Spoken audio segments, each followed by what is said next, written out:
If you're someone who is building iOS application and using RevenueCat as a payment manager and you were testing it in a test store, now you want to integrate your App Store Connect and RevenueCat together, then how to do this? So in this video, I will guide you through that process and what exactly are the steps you should follow. So let's get into the video. So you can see this is the RevenueCat dashboard and you need to go here and create a new project, of course. So maybe my project name is code widget. So maybe I will name it this one, and it is most of like motivation item. So I will see, okay, I will give it productivity. Now for which platform I want for native Apple, and then I will do create project because I'm using Swift iOS right now, and I will edit this one. I just want to maybe keep the yearly, monthly, lifetime. So I will, for easier like video, I will just create the in-app purchases. For subscription, I will give you the documentation to follow, and it is similar process. So for now, I will just do in-app purchases, and you can see it is lifetime code widget pro. This is the entitlement name. What exactly is entitlement? I already created on video on RevenueCat. You can watch that to understand. Now I've done the continue. Now you can see how to test this API and how to do this. They have given everything. So I will just go to I am ready and I will go to the dashboard. Now I will go here in apps and provider and I will go to new app configuration. Now here you can see this is the app store, the iOS, macOS, tvOS. I will click this one and you can see it is asking me bundle ID. So it is nothing but the bundle ID which is matching with your Xcode project. So for example, maybe this is one of the Xcode project I am working right now, and you can see the bundle ID is Swipe Photos app. And maybe for this particular project, it is Code Widget app. So this may be the bundle ID. Now what I need in-app purchases key and App Store Connect API. I need two of the keys. So how to get the two of the keys? Go to appstoreconnect.apple.com, go to user and access. Now once you are here in user and access, you need to get something called in the integrations. Once you are in the integrations, you can see I already have one active. You can press this active. Once you press this active, you have to name any of the items. So I will name it code widget key. So I will name it, and what access you have to give app manager access. Once you have given app manager access, you can click the generate. Once you have given the generate, now you need to download this one time, and this is only available at one time. So you need to click this one, download, and it will download it for you. So you can see it is downloading it for me. So I've downloaded it, and I can copy this key ID, and I will go here and I will upload this. So this is downloaded. So I will just drag and drop here directly. Okay.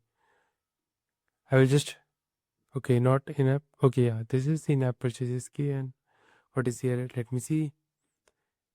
So, okay, I have created the App Store Connect API. So let me just go here and I can drag and drop this directly into the App Store Connect API. So you can see I've downloaded it. It has downloaded the key ID directly. Now I need something called issuer ID. I can copy this from here in this issuer ID. I will copy this one. I will paste this one. I need vendor number. This is related to App Store Connect. So again, I will go to App Store Connect homepage. I will go to payments and finances, and you can see payments and financial reports. Now here I will get the vendor ID and I will paste that one. So I will copy this vendor ID and I will paste this one here. So I pasted this one. Now for this P8 key, again I will go here and I will go to in-app purchases. Now again I will create this one. Remember that in App Store Connect API you need to do the team keys, but in app purchase there is no team. So you can just go here and you can click the app and you can swipe again code widget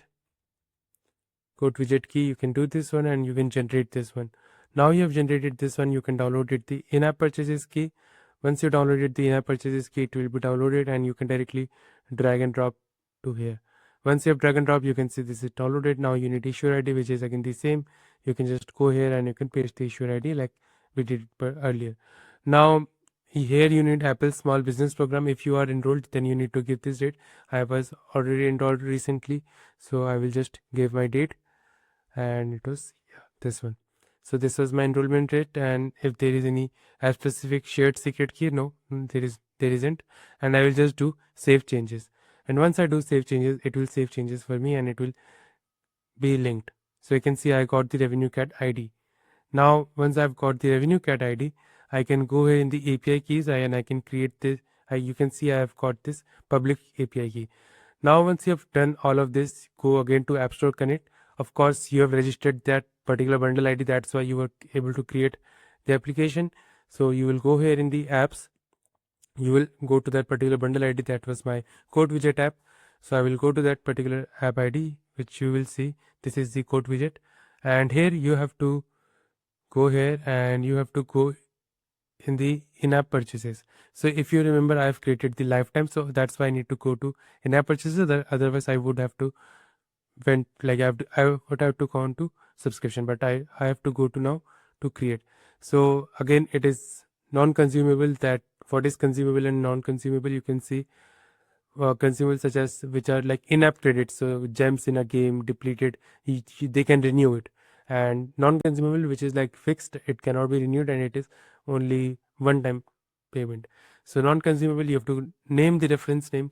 So for the reference name, maybe you have to name it in such a way that it is available in your reports. So you can go to this naming convention, this one I guess, not this one, this one. Yep. So here in this particular, I will link this document, the documentation. Here you can see how to name it. So you have seen that annual pricing, then comma, then 1 week, something like that, and then product ID is also similar. So you have to use similar convention so that you don't get confused once your app IDs, product IDs grow. So we will just copy this one and we will modify it directly here. So we will do code widget QW and our price will be like, for example, maybe, yeah, let's keep it 59.99, not 59.99, let's keep it 14.99. It is one year. And again, what was the naming convention? Intro price, intro duration, intro price. So we don't have intro price, intro duration, so we will keep it like this one. And we will again name it like code widget, then 1 year, and we will name price this also, so it is 14.99 USD 1 year. And again, this is how you name it, 1 year free. So I can do like this one. We can name it exactly as given in the item. So annual, like lifetime, this is the right convention in my opinion. So this is what you have to do. You will create this ID, and once you have created this, it will be automatically linked into your RevenueCat dashboard. Now if you go to the product catalog, if you go into the products, now if you click new product, now if you click this one, you can see this is linked already with the App Store. It was already verified. And now if you do import products, it will import the product directly into your RevenueCat dashboard. Now missing metadata is because I have not submitted this app for review, and that's why the missing metadata is coming, which I can configure later on. So you can see I have linked this. Now I can create proper entitlements for this particular product and it will be linked with my RevenueCat. So I've already created a dedicated video on RevenueCat dashboard setup, how to link it into your SwiftUI code. So I will not cover that. I will just covering how to connect your App Store with your RevenueCat.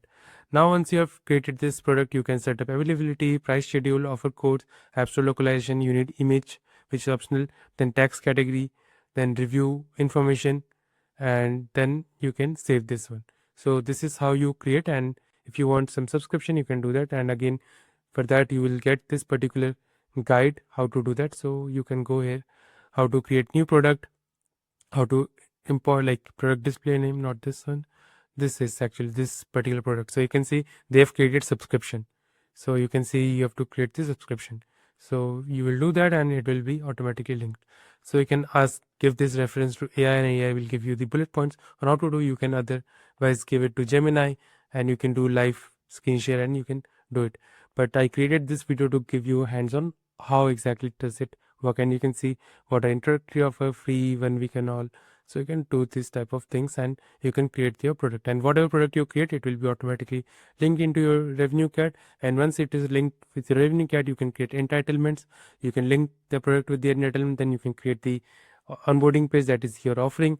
Once you have created the offering, you can directly launch it in your SwiftUI. And for the API key, you just have to go here, you just have to show, and you can copy the API key directly, which is required for your production application. And this is how you connect App Store Connect with your RevenueCat. And this is it, and this is all you need. I will see you in the next video with another implementation. Till then, take care and bye.